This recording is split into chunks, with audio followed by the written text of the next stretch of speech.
Good evening, everyone. Bonsoir tout le monde. My name is Austin, and I am the Arts Programming and Communications Manager here at the Museum of Jewish Montreal.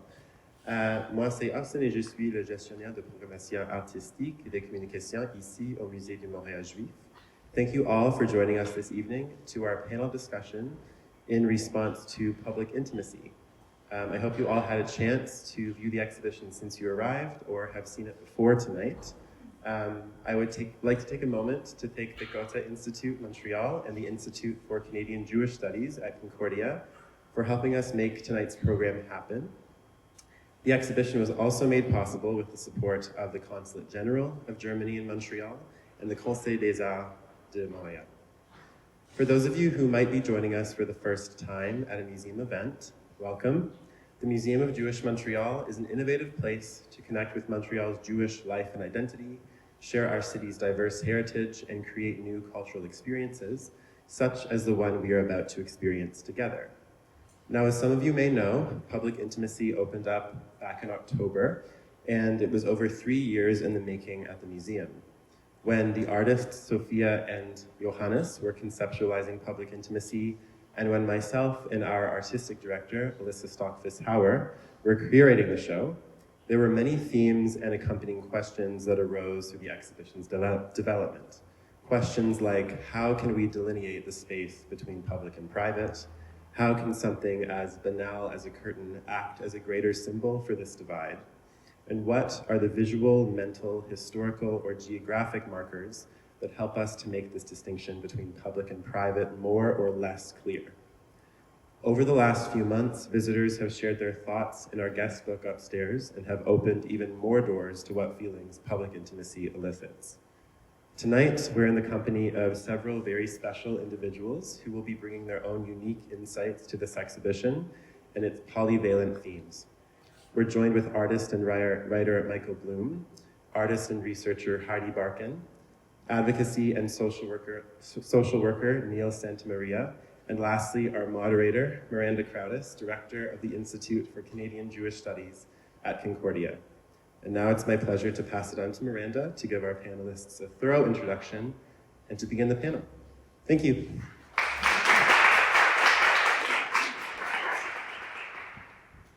Thank you, Austin, for those words of introduction. Without further ado, I'll jump right in. So, Michael Bloom is an artist, author, and professor at the École des Arts Visuels et Médiatiques at UQAM.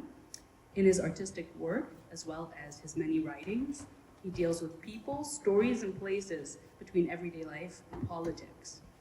Michael is the author of Orianenstraße, Ausgrabungen, eine Chronik, so you say, published by Clark Verlag in Berlin, 2019, and Domain Lilium. His first novel, Heliotrope Montréal, is to be released in March of 2023, so that's coming soon.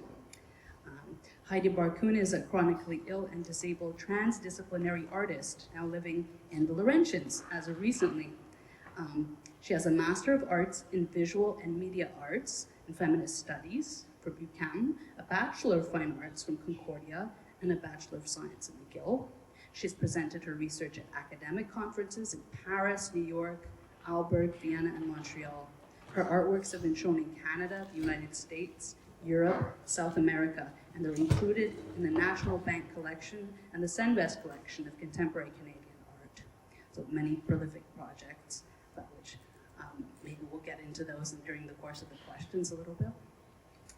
And last but not least, Neil Santamaria has a master's degree in anthropology. He did his doctoral studies in sociology at the École des Hautes Études en Sciences Sociales in Paris. Since settling in Canada now 13 years ago, he's done much diverse work. He's worked as a project manager with numerous community organizations, research centers, and institutions serving immigrants as well as refugees in Quebec. Neil worked as the associate director at the Center for Oral History and Digital Storytelling, which is at Concordia, called CODES. He supervised a very important and what sounds like a challenging project that involved sometimes difficult interviews with Montrealers of Rwandan descent who had survived the genocide in Rwanda, as well as with Montrealers of Haitian origin who had to flee Duvalier's harsh dictatorship. Finally, Neil worked with refugees at the Consultation Roundtable for Organizations Serving Refugees and Immigrants, which is an umbrella organization for migrant-serving organizations. He's developed projects, sponsored refugees, organizations, and groups of sponsors. He has also advocated raising awareness on the private sponsorship program and the policies regarding refugees.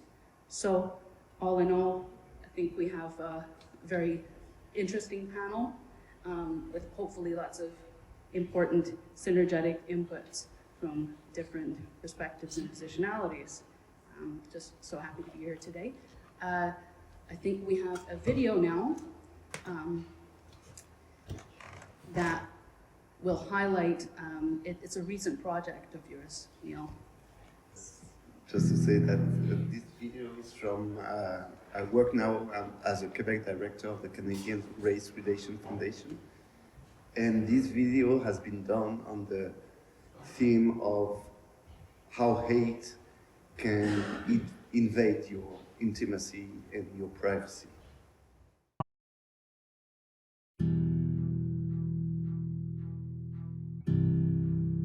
Alors, mon nom est Carla Beauvais, je suis entrepreneur sociale et chroniqueuse. L'application qu'on avait mis sur pied, c'est une application qui pouvait réunir les entrepreneurs noirs. Donc, avoir un genre de répertoire facile d'accès pour que les gens puissent trouver et soutenir plus précisément des entrepreneurs noirs.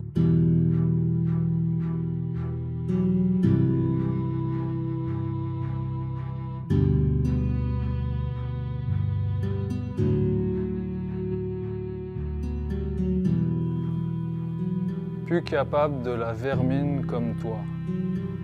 On vous laisse entrer chez nous, puis ça nous infeste. Moi, mets-toi là dans le cul ton application nègre de merde. Tu sais pas... on dirait que c'est pas... Tu sais, ça vole pas haut, comme on dirait. Ici, ça vole pas haut. T'sais, dans les prochaines 24 heures, il y en aura. Mais il y en aura d'autres victimes.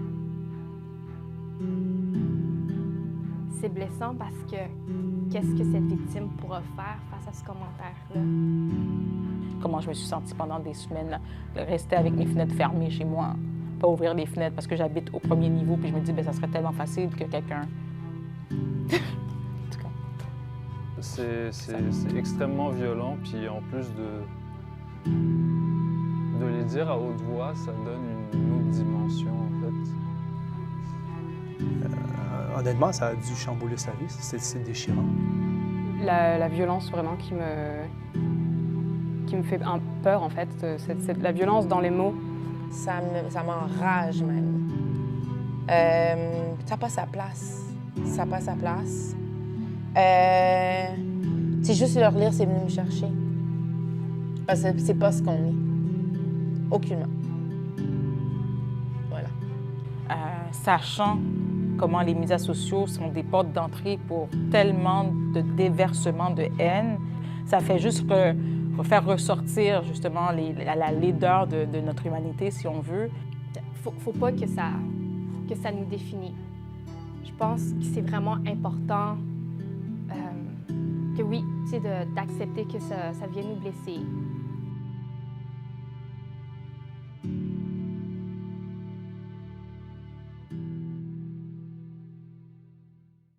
Wow, I don't know how to follow that, to be honest. That was, that was really, really hard to watch, I have to say, and an extremely important message, which I think really resonates with some of what we'll be looking at today, some of what the installation attempts to engage with, I think. I'll start out, I guess, with just by kind of asking questions. Each question will be directed at a specific person on the panel, but the others can definitely jump in. Hopefully, these are some things that you yourselves have been thinking about when you've been engaging with the installation. So hopefully, we'll get some interesting and important perspectives. I'm going to start with kind of a whopper, a big one. And this is for Michael, but also others are welcome, of course, to jump in. One thing that struck me when I was looking at the installation, and when I look at installations of this kind, which it's not to say that these occur a lot, there are not many like this, but there are certain installations that attempt to grapple with these questions. So my big question is, what do you think the role of art or such artistic installations is or should be? And to what degree does this particular installation meet these requirements and responsibilities? In other words, what kinds of curtains should be pulled back in artistic works? What should they reveal? For what purpose? Wow, okay. That's indeed a big question. Maybe I should rephrase it to make it more accessible to me. I feel like maybe, because what should art do, honestly, I don't know. And I don't want to... Hello? No, it's okay. Okay. It's not the kind of question I'm able to answer, and I don't think I ever will. But maybe I could reframe it around the notion of responsibility that you mentioned. And I mean, it's a complicated question because you always look at this issue of the responsibility of the artist. And at the same time, one has to be careful to not take a superior position or to think, okay, they shouldn't have done this, or I would have done that. So I'm trying to really avoid this. When we speak of responsibility, I always think of this essay of French film critic Serge Danet called Le Travelling de Capot, where he makes very clear that the medium should follow the content. And in terms of film, it's the camera should follow the action. And it's a critique of this film called Capot by Gillo Pontecorvo, an Italian filmmaker.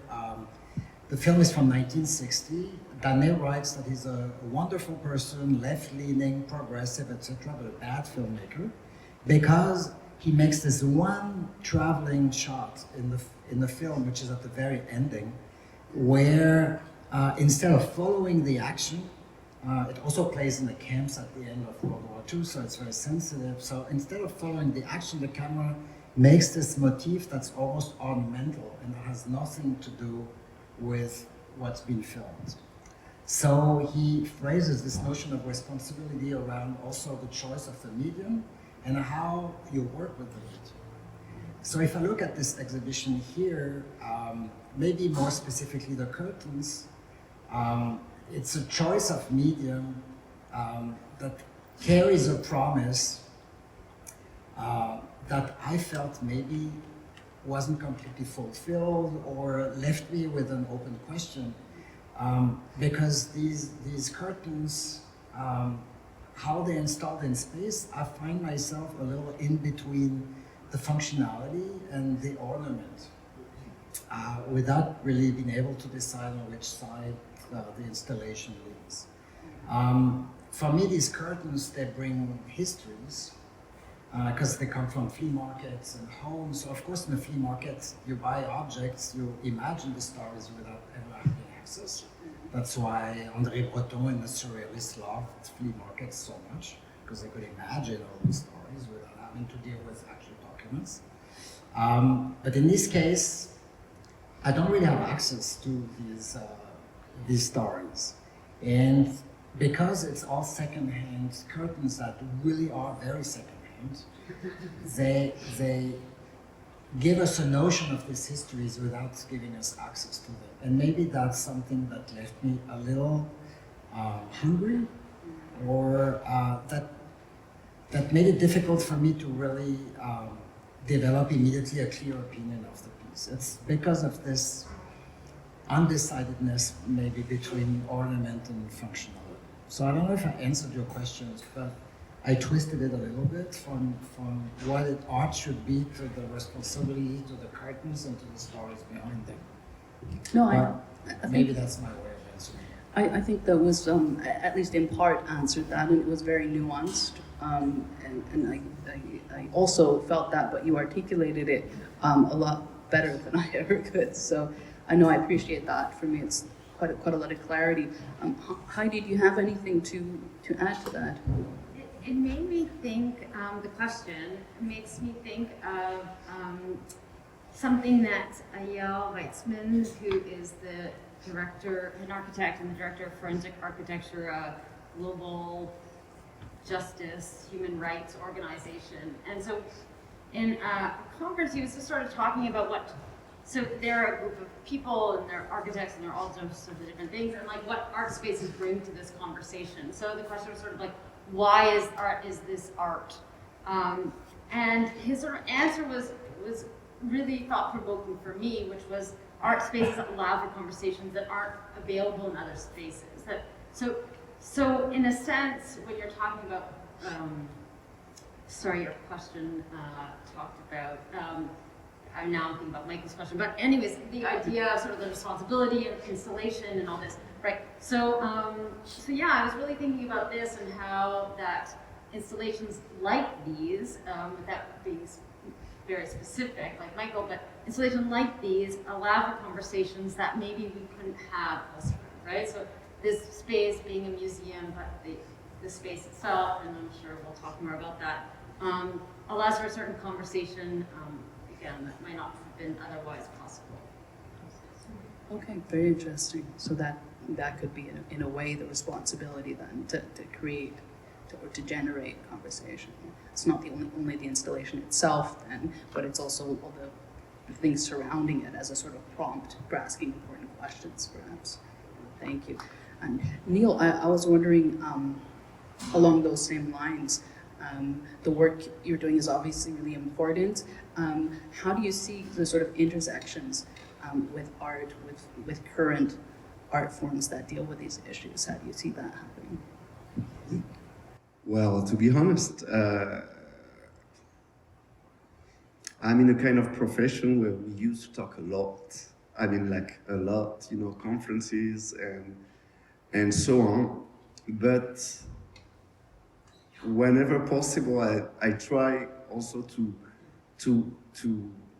rely on arts, because I feel that when it comes to sensitive subjects, especially racism or inclusion, discrimination, you have to be able to touch the brain of the person you're talking to, but you also need to go directly to something more sensitive. And I really do think that sometimes art can replace 1,000 words and can, be the basis for a conversation or for some questions.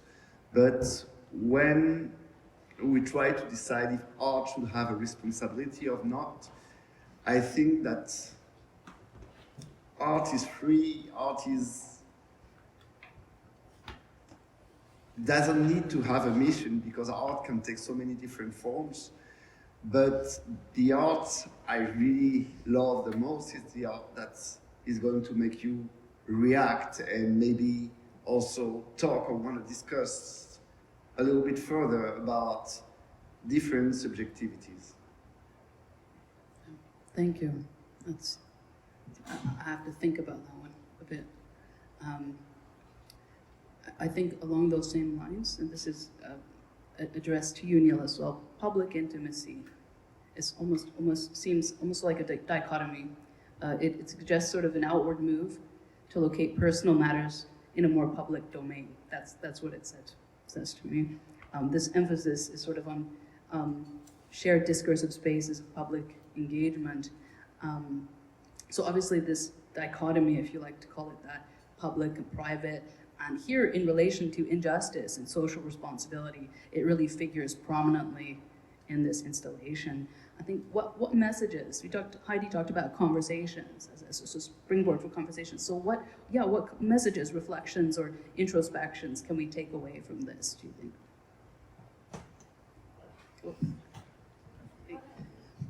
Well, I was really interested because, as you mentioned, I have a sociologist, a background, a sociologue, and to me was also very, I mean, like the curtains per se were telling a story. You could see also the reflection of the outside on the window, and that was also like, gave many elements, and the type of constructions, the type of buildings would also say a lot. So my question was,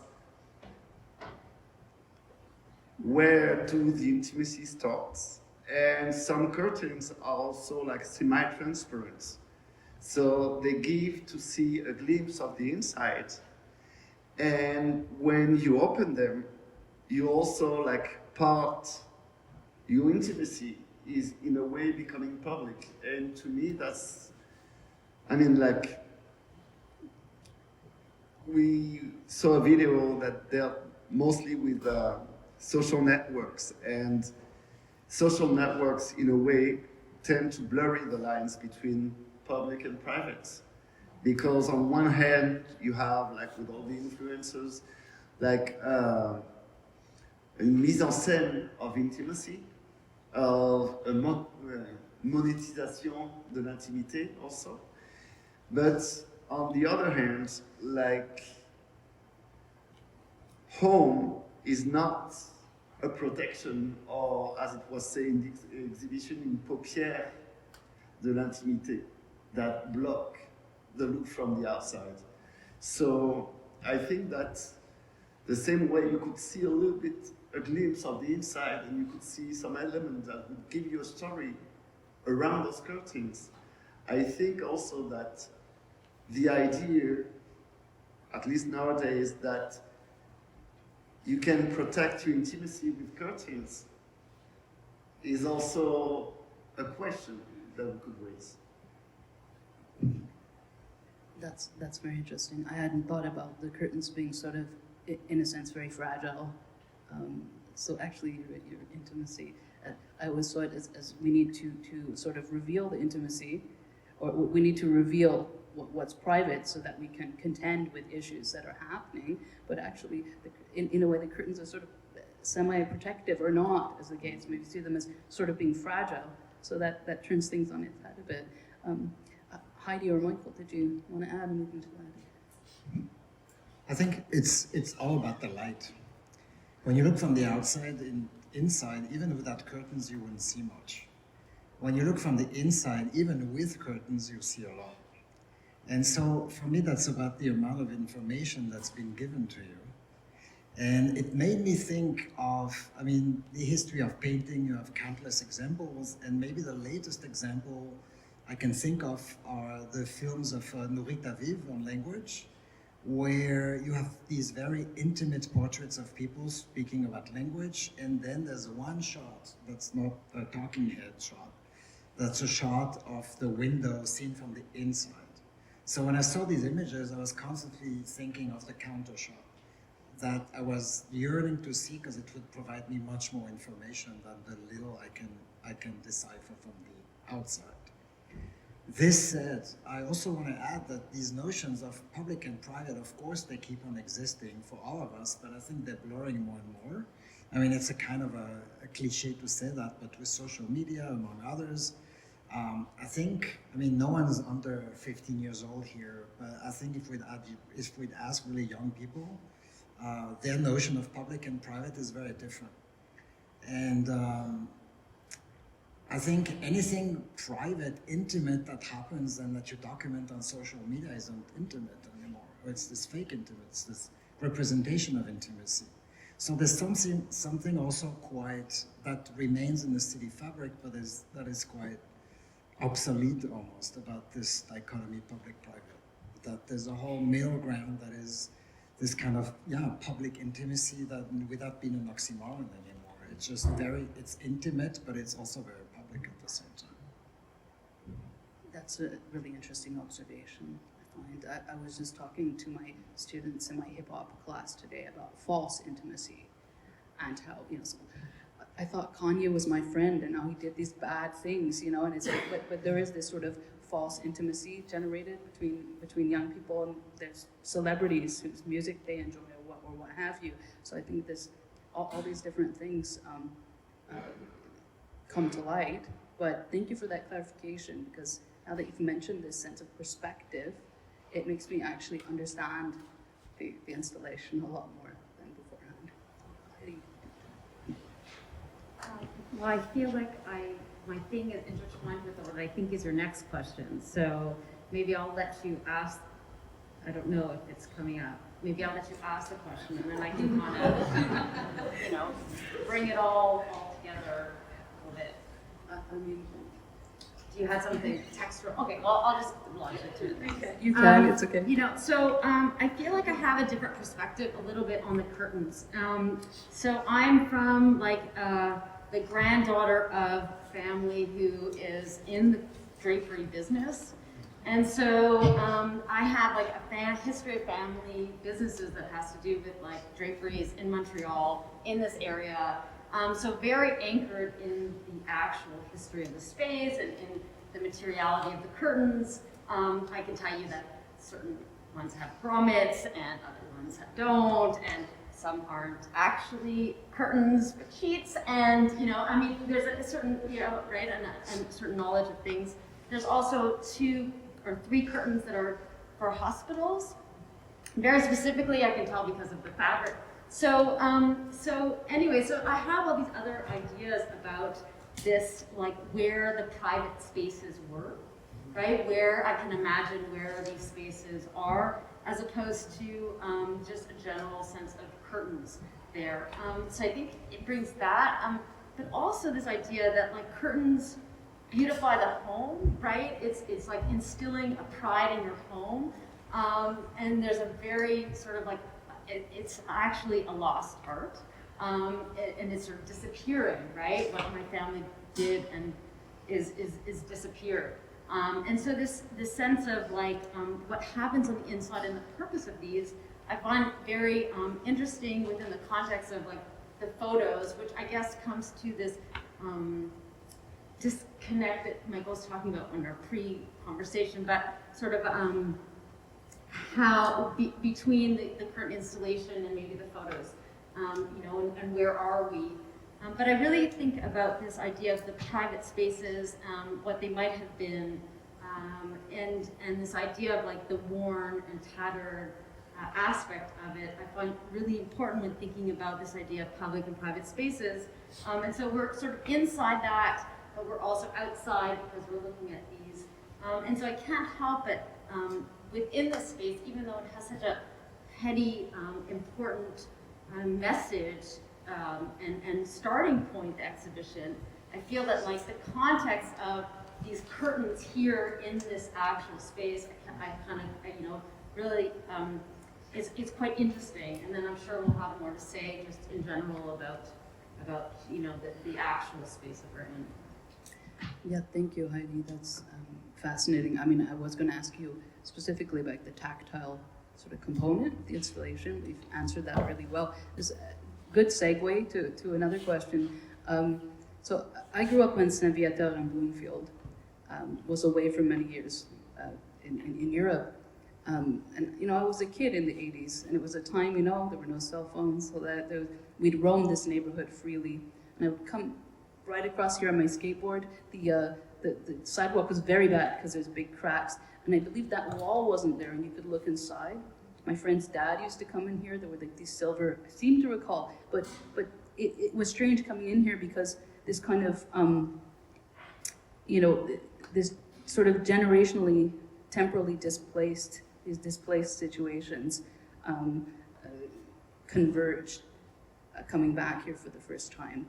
And I'm wondering if, I know some of you are not from Montreal necessarily, but I wondered if you felt, even if you didn't experience this place in the past, when it, when it had a different function, if there were any thoughts about this space, in the building and the neighborhood and so on, these geospatial kind of markers that influence the way we perceive the installation. Well, I can start because I actually came here. And so it's really amazing to come in again, trying to remember what, my 20-year-old self was thinking or something. I just remember a lot of candy and desserts at the end of the night. So it is that, it's part of the history and thinking about the Jewish history in the space. or just attaching this other sort of now becoming this space for Jewish history. I found it really interesting. Even just walking in the space and seeing the Steinberg's sign is super interesting, adds this whole other layer. And so besides trying to walk around and remember where, what was happening here, I think we just, the idea that not Montreal was projected on the walls, but that the walls contained another city, and that we're sort of transported into this other space.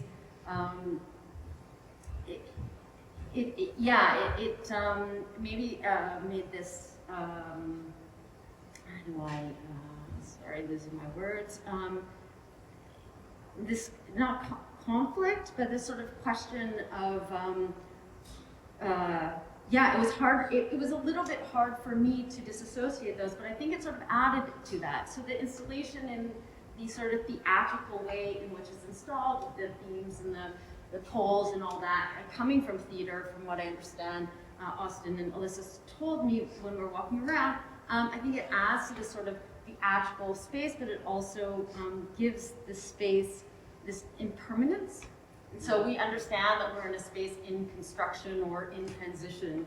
And I think the exhibition does an interesting job of relating that as well. So that the photos are actually on the walls and impermanent as well. They'll be ripped off, and the other more as they start, it is also impermanent too. Yeah, that's interesting, this idea of liminality, or transience. Do any of you guys have anything to add about the space? I mean, I'm not from, I didn't live in Montreal in those years, so I didn't know the space, but I read a lot about it. And also the space as it's now, I mean, it's hard to forget at least its recent history, because the architecture still, it oozes the 80s almost, I would say. But I think it's a perfect image of the evolution of the neighborhood. From factory to hip bar and tabagie, and to nothing for many years, and now the Museum of Jewish Montreal. What is a little strange maybe in terms of space is that we are very grounded here in Montreal and on my land, but the pictures, they're all from Berlin. And also because I know Berlin, I read their documentary value, I can't help it. It's, you recognize something that you've seen before. I'm wondering if it's not a project that could also be extended beyond Berlin, because there's differences depending on the spaces about hiding or showing your intimate space, but there's slight differences that could be explored. I always think of Holland, where I used to live for a few years, about 20 plus years ago, at a very interesting moment around the year 2000, because in Holland traditionally you have no curtains, it's Protestant.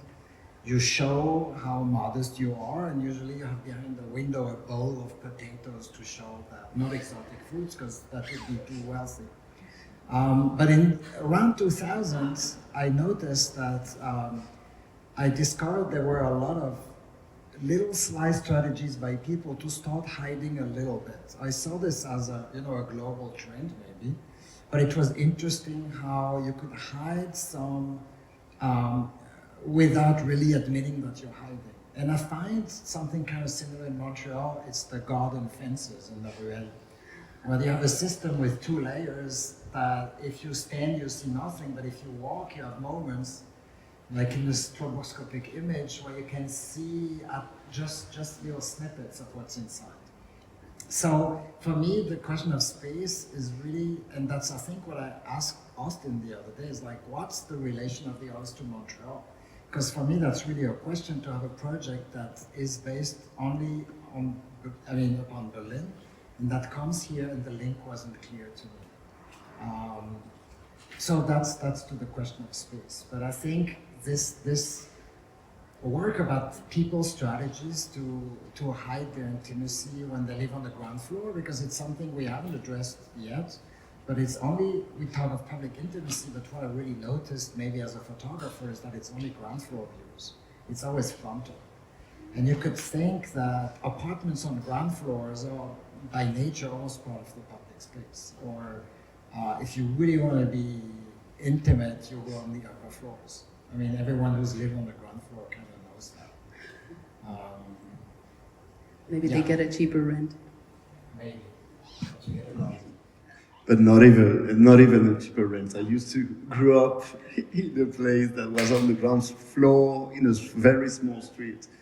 And the idea that where like people could see us every time we would open the window, or we have to draw the curtain. So, but I really was interested in what you say, Michael, because I see this place, as many places in Montreal, as I don't know the word in English. In French, it's called un palimpseste. It's okay. Sorry, no more English than I need. And so you can also like get the traces of what a place used to be, but to me, nobody will reflect the history of a place more than the people who have stories about one place.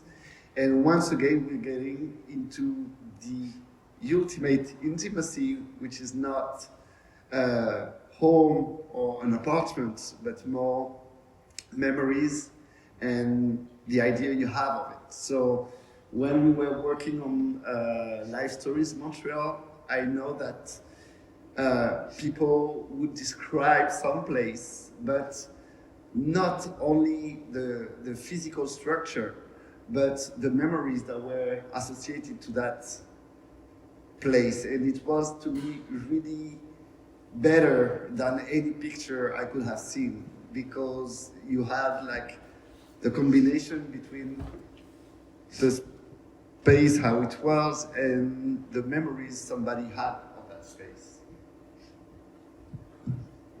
That's fascinating, Neil. I love that you connected it to oral histories and your work at Concordia. Lots of things to think about. I guess the next question, I wouldn't do really justice to this panel if I didn't ask it. It's a little bit critical.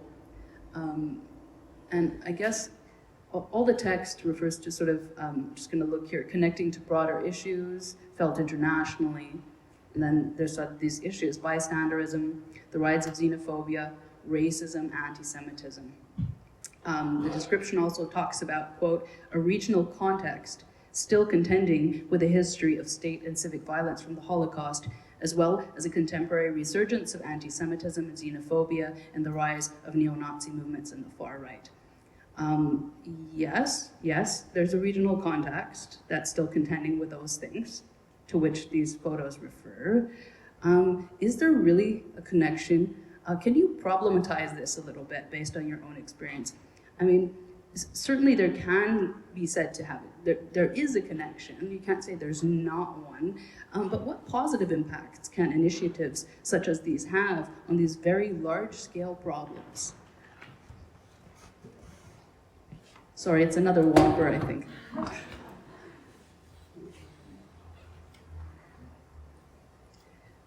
And just to add a little context, I worked for about 6 years at the European Center for Jewish Music, which is in Hanover in Germany.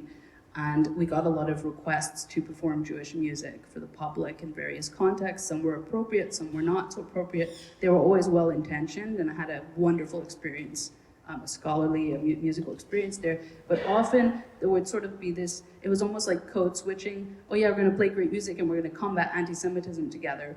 And it was almost a sort of code word, so we'd get funding. I'm not being, sort of contentious, but so when I see that in written form, I'm always a little bit suspicious. I'm wondering if you were to sort of construct a scholarly project to verify the impacts of, and I think Neil, you can probably speak to this, whether this does indeed reduce, racism, whether it is a positive part of anti-racism. You can't say it's completely not, but I'm wondering if you can comment on those types of connections.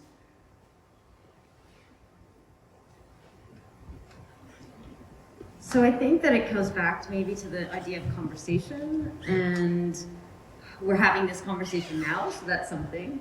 And we're talking about just exactly that. So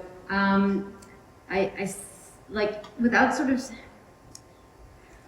saying that the purpose of the exhibition is to start conversation, or, you know, I would prefer not to remove the idea of, like, why, you know, or know, how am I gonna say this? Without sort of saying that the exclusive reason for the exhibition is to promote conversation, right? There's a specific reason, there's other reasons that you named. But I think the idea of starting these conversations are important, and perhaps also this idea of Montreal and Germany.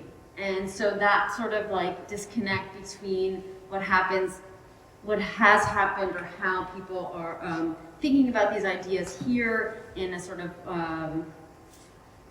in North America, as opposed to in German, and this idea of like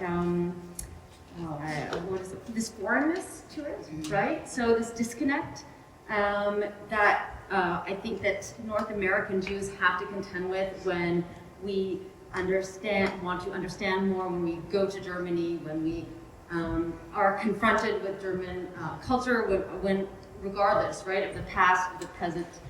So I don't know if I'm being clear at all, but I think that there's a certain, that disconnect, that sense of being outside of things is very much an experience of, I think, North American Jewry compared to with what is experienced in Germany. Thank you. It's interesting, and I do personally think there are connections, but it was just, sometimes they were not quite clear, you know, coming from outside the field. I'm not used to analyzing works of art, but rather music, and so it wasn't quite clear. Yes, so thank you. And any comments about that? Any connections that you noticed? Yeah, I was kind of thinking about, and sorry, I might switch to French because à la tension qu'il peut y avoir entre dévoiler et cacher, et je sais que dans certains cas, nommer peut contribuer à faire exister publiquement, pour pas que ça reste justement dans le domaine de l'intime. Et encore une fois, par rapport à ce projet Histoire de vie, voilà, on avait eu beaucoup on avait parlé par exemple avec pas mal de survivants de l'Holocauste qui nous racontaient que justement, au Canada, à Montréal, il y avait eu toute une période où ces récits-là, ils devaient les garder pour eux. Et ça restait dans la sphère de l'intime, justement. Et qu'à partir du moment où ça n'était, entre gros guillemets, qu'un récit intime, il n'y avait pas un travail de mémoire public qui pouvait être fait. Et ça ne pouvait pas être pris comme un enjeu à un niveau sociétal. Et donc, je pense que c'est cette tension-là, qui est toujours une tension qui existe à propos de bien des thèmes, par exemple le simple fait de parler de racisme, et puis tu viens de France, tu sais que c'est aussi l'approche qu'il y a, à partir du moment où on dit que la race n'a aucune existence scientifique, on va essayer de minimiser un petit peu l'impact social que le racisme peut avoir sur les personnes. Et donc, c'est toujours cette tension entre qu'est-ce qui peut être visible, qu'est-ce qui peut être pris en compte à un niveau social et qu'est-ce qui doit rester dans la sphère de l'intime parce qu'il n'y a pas de place justement pour pouvoir en parler de manière plus sociale et puis faire un travail de mémoire à un niveau public. Donc tout à l'heure, tu parlais un petit peu de la différence de perception qu'il peut y avoir entre l'Amérique du Nord et l'Europe. Voilà, mais je sais qu'il y a toujours cet axe un petit peu, cette tension qu'il peut y avoir entre dévoiler et nommer, dévoiler et cacher, qui parfois mène à une certaine invisibilisation justement sur certains enjeux. Et je pense au racisme, je pense à certaines histoires par rapport à l'Holocauste, ou l'histoire même, ça aussi je trouvais ça très intéressant, c'est que dans ce projet, il y avait aussi des personnes séfarades qui venaient généralement du Moyen-Orient, du Maghreb, qui disaient qu'elles, justement, quand elles étaient arrivées à Montréal, n'avaient pas forcément pu parler des persécutions qu'elles avaient subies, parce que ces persécutions-là étaient tellement moindres en importance que ce qu'avait pu constituer l'Holocauste, qu'elles ne sortaient pas d'espace public pour en parler, parfois même au sein de la communauté juive. Et donc, je pense encore une fois qu'on se retrouve autour de cet axe-là, et c'est essentiel justement d'arriver à rendre certaines choses visibles pour pouvoir justement en parler, et pour arriver à en parler aussi de manière, que ce soit pris en compte de manière sociale au niveau de la société dans son intégralité.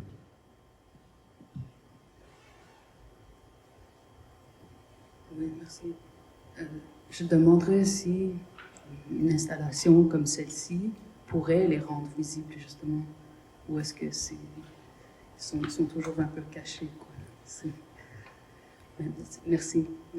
I switched to French. It's interesting that you mentioned that this kind of space where you can speak about these things. I don't know if anyone's experienced that, but and sorry, I'm dominating the panel a little bit or being a little self-indulgent here, but I was recently on a Québécois TV show that talked about belief in Judaism, and I hadn't spoken in French in ages, and I really wanted to talk about the banning of religious symbols, and they actually made a space where I could talk about it. And it was so cathartic, it was so relieving. And I was like, wow, it's not a huge oppression like you're talking about, if you can even compare it, but you realized how much of a stress it was, how much of an anxiety, and how much it affected your life, you didn't think it did. So, and I'm not comparing it to these, huge traumas that people have lived through, but just a small thing like that, just having a little space was really liberating. So I'm definitely on board with what you both said.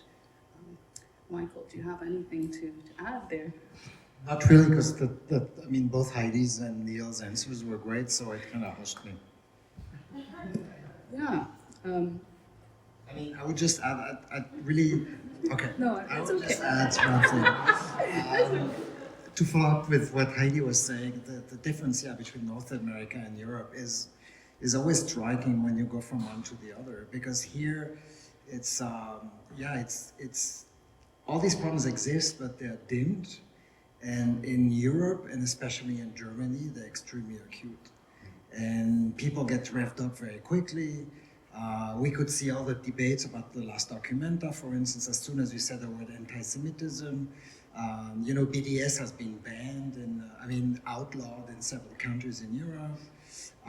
It's just very, very sensitive, and because there's a proximity to the fact, and here there's just a greater distance. I think that's also a main element of it. Yeah, thank you. That's really, really interesting. You want to add something? Yeah, I'll just say that I don't know if it was the intention of the artist, but I think this sort of playfulness that happens in the curtains in some way reflects that, right? So that the curtains become a space where you can play, and we're encouraged to play inside them. At the same time, we're staring at these closed faces, these photographs that are, some you see people kind of looking at you in some way. And so anyways, just in speaking, I was thinking of how that disconnect is somehow reflected in the tension, I guess, as Neil had said, and the tension between those two spaces, like the photographs and the sort of more installation aspect of the work. So the balance between the two, or the tensions. Yeah. I'm hearing a lot of that, this kind of juxtapositions, tensions. How are we doing on time? Do we have can we cover some more topics? Like 15 minutes. Amazing, okay. What to ask? Okay, yeah. So what I'm interested in hearing about, and I'll just preface this, a German colleague of mine, Ina Schom, He's working with me on a project on re-ontologizing Jewish cultural heritage. She wrote this really interesting reflection called Coming to Terms with the Present, Difficult Emotions and Critical Non-Jewishness in Post-Shoah Germany. What she cites as a kind of springboard for her potent explorations, really honest explorations, are uncomfortable moments provoked by some art that she saw or some experiences that she had. So I'm curious, in terms of levels of discomfort here, and have you worked, how uncomfortable do you think this might make people? Is discomfort important in the artistic process? You know, and to what degree? What have you seen that works and what doesn't, and how can you relate it to this installation? Okay, everybody's looking at me because I deal with uncomfortable topics in my artwork. Well, actually, I wish I had been further along in this wonderful book that I'm about to start, which is Difficult Emotions and Difficulty in Art. So, but yeah, I think it's an interesting topic, and I think that like the more, let's say, the more imperative socially engaged artworks become, I find in today's world, the more we are confronted with artworks that contain difficult emotions. And so I think that in a sense, we are generally, as a society, perhaps getting more used to confronting artworks that deal with difficult emotions, that we come to almost expect works to have some sort of social engagement. And so I think that these topics just sort of fall really well into that discursive space. And then we can think of the installation happening not only in the physical space as we see it, but also in that discursive space, in that space where we're having these conversations, where these ideas of that are brought up between pulling that curtain, as they say, and how to deal with bystanderism and all those difficult questions become, I guess, a bit more familiar for an art-going public, I think, at this point. Yeah, thank you. Anything to add? I didn't feel uncomfortable at all. I didn't even get the feeling that I should, even though I'm a fan of works that makes people uncomfortable. I don't think art should make us feel great all the time. And I would say maybe I even felt comfortable because of the space, because it's a very comfortable space. And because the pictures, at least many of the pictures, are really installed, are really perfectly integrated into the architecture. So it creates a kind of visual harmony a little bit. Peace would be pushing it a little bit. But it doesn't make a space that makes me feel uncomfortable at all. It creates a space that makes me think. For me, if we go back to this idea of the conversation, then it really pushed me to have a conversation with myself. I started to think right away of the pictures, of the curtains, and I even, I don't know if I developed a theory, but I had this idea when I was here. I was wondering whether this work is actually nostalgic in nature, or deals with nostalgia, because, for two reasons. One is the kind of obsolescence of public and private that we named before. And the other one goes back to HEIDI's parents' business, is the fabrics, and you named it really well. It's a business that's about to disappear. Also, their business used to be in Montreal, then moved to Ottawa, but now it's about to disappear. And also, if you look at modernist architecture, fabrics have disappeared slowly. It began with Adolf Loos, but since then, look at, curtains have been replaced by Venetian blinds, by all kinds of non-fabric materials, hard materials. So fabrics are also, no wonder they end up in the flea markets, because no one wants them anymore. So I think that's another aspect that I look at this historically almost as a look onto the past. Still in the present, but onto the past. Je trouve ça très intéressant ce que tu dis parce que moi, quand je voyais ces photos-là, j'avais l'impression d'être quelque part un voyeur qui regardait dans l'intimité, qui regardait dans l'intimité des personnes. Et je me demandais justement si ça faisait partie de l'intention de l'artiste de nous mettre à cette place-là. Et puis après, quand il y avait cette installation avec les rideaux qui pouvaient aussi bien nous réunir que nous séparer, je me suis demandé aussi, finalement, est-ce qu'on était vraiment réunis, est-ce qu'on était vraiment séparés, puis quelle était l'intentionnalité là-dedans. Tu vois, parce que c'est un petit peu au hasard, tu sais pas vraiment où est l'autre. Et donc finalement, voilà, tout à l'heure on parlait des médias sociaux et puis on parlait de la mise en scène de l'intimité. Je me dis que quelque part, c'était un petit peu une mise en scène des rencontres fortuites à travers ce symbole du rideau, mais que finalement, il n'y avait pas forcément une sorte de get-together, de rassemblement qui se faisait.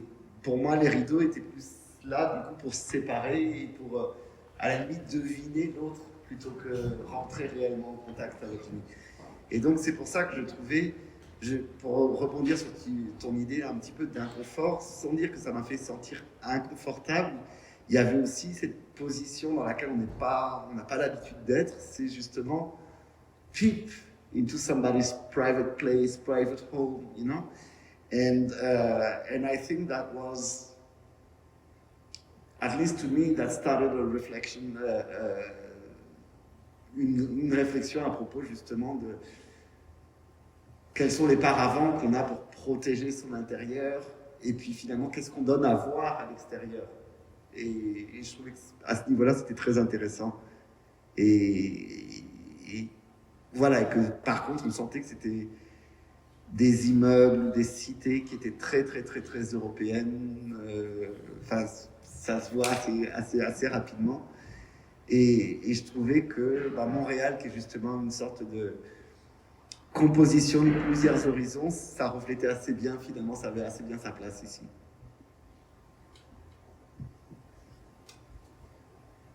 I guess we have time for one more. This is just a small, well, I don't know if it's small actually, but very, very specific. So as someone who works with music and sound, I was thinking about ways that you could sort of, maybe not necessarily augment, but I was sort of inventing oral histories of the people who lived in the places in my mind. And I thought what would be incredible, we've done before, is to sort of, you can see the exhibit on its own, but you can also add this sort of headphone component.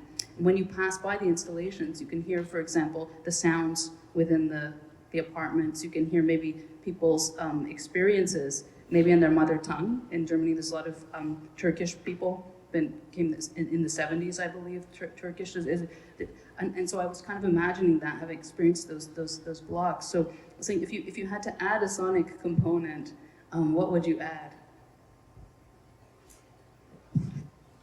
If it were my artwork, you mean? Yes. Well, it would probably be the stories. Because now these people don't exist, they're not individuals, they don't have a name, a history, an identity. So maybe I'd be interested in uncovering stories that happen behind these windows. Imagining them if I don't have access to them, or transcribing them if I have access to them. Amazing. Just a vector for storytelling. There's never enough storytelling. Agreed.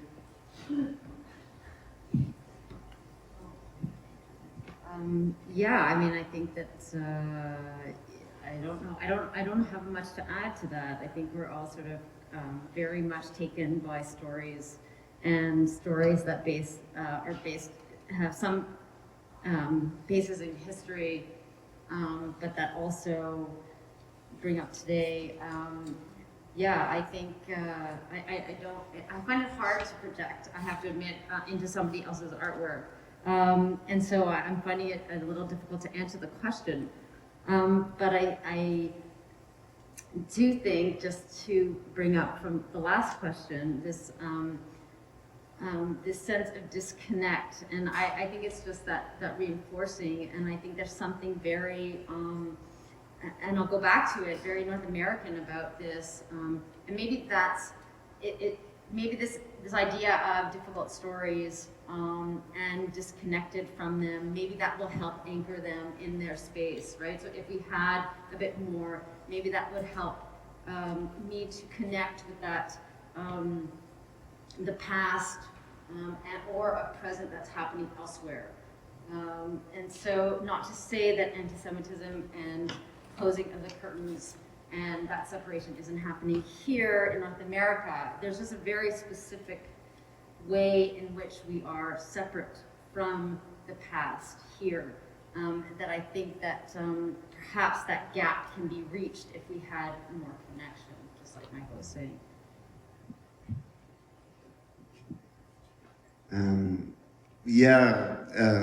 What you say, Michael, made me think about a movie I really love from a Brazilian filmmaker, documentarist, whose name is Eduardo Coutinho. And he had that, to me, it's really a masterpiece, which was called Edifício Master. And you saw the stories of different apartments in one modern building from the 60s, 70s, where you have like so many apartments in one building, and you could see the intimacy of every household, and it went from one apartment to the other, to the other, to the other. And when you talk about, Miranda, when you talked about hearing stories, well, I think that once again, those stories are very important to meet one another, but I mean really meet one another, hearing one another's stories. And I think that when it comes to that, you need to take off the curtains and give a glimpse of what you have to tell in order to meet with somebody else. Because I really think too that when it comes to racism, anti-Semitism, you do need also to find an ally and also to open up to some friends or some people along the way. And so, when we were talking about social media, I was like, close the curtain, but when it comes to some social issues, it's really, really important to meet with people, like concretely, like we're meeting tonight. So yeah. Yeah, thank you so much. I think that's that wraps things up nicely.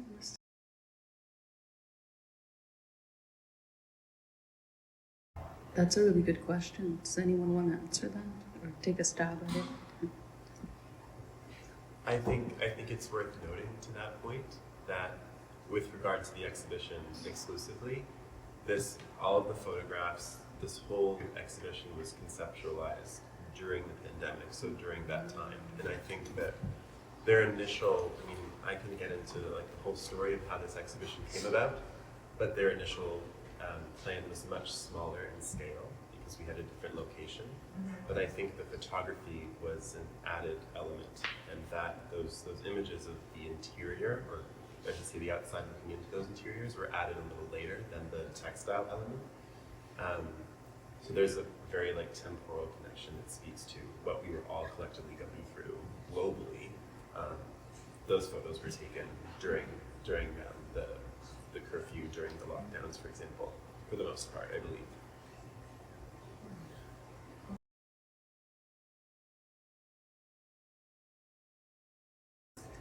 The tactile component was on my list of questions, but we didn't get there. But I do think it's important as well. And I think Neil, you said something about the fragility of the. So it's also even as much as it's something that blocks things that should be noticed, it also is very, very fragile. So there's kind of a pivot there, which is quite interesting. I think I'm going to let Heidi answer because she's our fabric specialist tonight. But thanks for your question, because it makes me realize we could almost write a history of political regimes through curtains or draperies that are used in houses. Of course, it makes total sense, but of course, as a privileged person who lived in war or under dictatorship, I didn't have to think about this, but of course it makes total sense and it's fascinating. But for the tactile aspect, I think Heidi is much more competent than me. Well, there is a set of blackout curtains, so now I'm using that, right? So that's what you put in your bedroom or to block out all the light, right? The heavy, thick fabric. So there is one set of those, and they are sort of near the front or what I see as the front, near one of the main photos. So I was thinking about those things, and I was also thinking about visiting the Stasi Museum in Berlin and thinking that there's a curtain that looks exactly like what we saw there. And so this sort of like, time traveling through and connecting through, I think are really important, which is also why the different fabrics, and you talked about, a lot of the photos have sheer fabrics, like the fabrics that you could see through. And so like what were the purpose of those? And yeah, I agree. I think the different, it adds these different elements to, and even here, right? These fabrics that we're seeing right here, cutting through the space, where we see a divide, I think you're right in thinking all about these textures. I don't really know more to say about that, but it is a very important and interesting component to the work. Absolutely, yeah.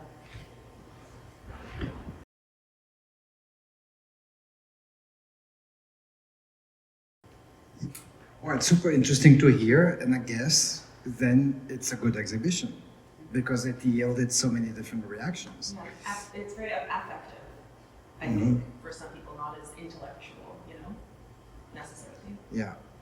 And I forgot what I wanted to say afterwards. So. Oh, no, sorry.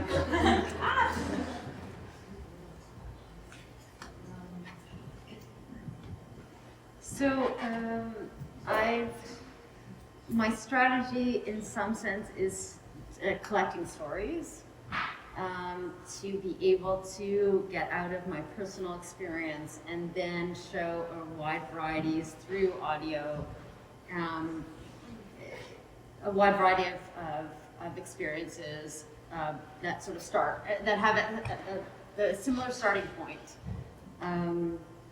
So in a sense that I guess is how I try to approach subject matters that are difficult because they're so complex, right? And to sort of feed off what Michael just said, it really is because they're so complex and because there are so many different ways of coming out of connecting to experiences or not. And what does it mean to not really connect to the experience also, right? Like, so what are, which is just as interesting, as you're saying, as Michael said, it's just as interesting to sort of come out and say, oh, I didn't get that at all, as somebody who might come in and say, oh, I got everything, right? So, for me, it's really about zooming out, but never losing sight of the commonality, I think, between the experiences. Yeah, so that would be my answer to that. And I think that that's interesting because obviously I approach those matters from a different perspective in a different work, more like advocacy, that kind of things. But what's really, really, really important to me is that we all have, some luggages that we carry on with us, but it's the same with everybody. And so when you're hearing stories, like, be really interested in the stories people are telling you, because that's how you start building a relationship. And with that relationship, you have a trust, and with that trust, you can not make yours, but at least have an understanding from the inside of some issues. And as Heidi said, like, lived experience is also paramount in many, many, many aspects of it. So you can relate more easily to some stuff or the sensitive stories that are told. And I just wanted to ask also, to add to your question, the fact that simply as an artist, when you put up an exhibition, unless you live next door and you're there every day, you don't know the reactions. So you find out usually either when it's a very committed institution that keeps you updated, or you hear about it when there's really problems. But I've done most exhibitions I've done, I never heard the reactions because I wasn't there. You come up, you set it up, there's the opening, and then you leave the next day. And in many institutions, you don't know. And that's very frustrating because you really have no idea. Because I believe that, you have all kinds of different reactions, but you don't know. And honestly, the only times I was informed is really when there was trouble. Just on that note, selfishly, I try to be there as much as possible. And really for the, if I can. And it's become part of my practice actually to be present as much as possible. I mean, if it's in a different city, that becomes a bit more difficult. But I think that interaction, that connection, that like idea of bringing the exhibition into a conversation is so essential that that in some way I've just sort of woven it into my artistic practice as part of it, so that I want to know selfishly what people are thinking, like how are they reacting to it or not. And the people who walk in and leave, like I said, are just as interesting to me as the people who stay and like pull up a chair and then tell you their entire life story or tell you things that they say, wow, I don't even know why I'm saying this. I haven't ever said this to anybody. I mean, those are precious moments. And so then you can actually bring that into your practice and make that part of it, I think. So it goes beyond just making a space for stories to be told, but actually making a space to listen also. I just want to add that for me, not as an artist, but as a viewer, I have to admit I don't like it when the artist is there, because I don't feel free to look freely as I would like to. I feel obliged to be polite, to spend 10 minutes in front of every work, and then to say some nice words. So as a viewer, I really don't like it, I have to say. Because you're an artist.